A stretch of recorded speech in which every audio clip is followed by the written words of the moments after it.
It's Monday morning and இன்னைக்கு Tamil new year. காலையிலேயே lunch வேலைலாம் ஸ்டார்ட் பண்ணிட்டேன். காலையில் சாம்பார் வச்சிடலான்னு சொல்லிட்டு சாம்பாருக்கு தான் எல்லாமே ரெடி பண்ணிகிட்ருக்கேன். அன்றைக்கி நான் பலாக்கொட்டை யூஸ் பண்ணி தான் சாம்பார் வச்சுருந்தேன். 2 நாள் முன்னாடி வாங்கியிருந்த பலாப்பழத்துலேருந்து இந்த கொட்டை எல்லாத்தையுமே கலெக்ட் பண்ணிவிட்டு நல்லா காய வச்சு க்ளீன் பண்ணிவிட்டு அதை சாம்பாரில் ஆட் பண்ணியிருந்தேன். இந்த மாதிரி பலாக்கொட்டை ஆட் பண்ணிவிட்டு சாம்பார் பண்ணியிருந்தா ரொம்பவே டேஸ்ட்டாக இருக்கும். கண்டிப்பாக ட்ரை பண்ணி பாருங்கள்.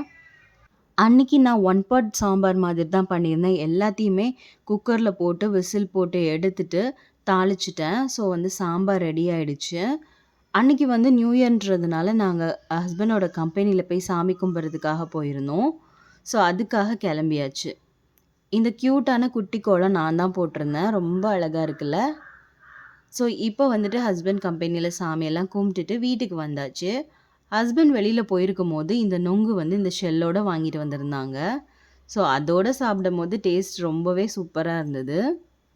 அதை எல்லாத்தையுமே என்ஜாய் பண்ணிவிட்டு லன்ச் வேலை எல்லாமே முடிச்சாச்சு.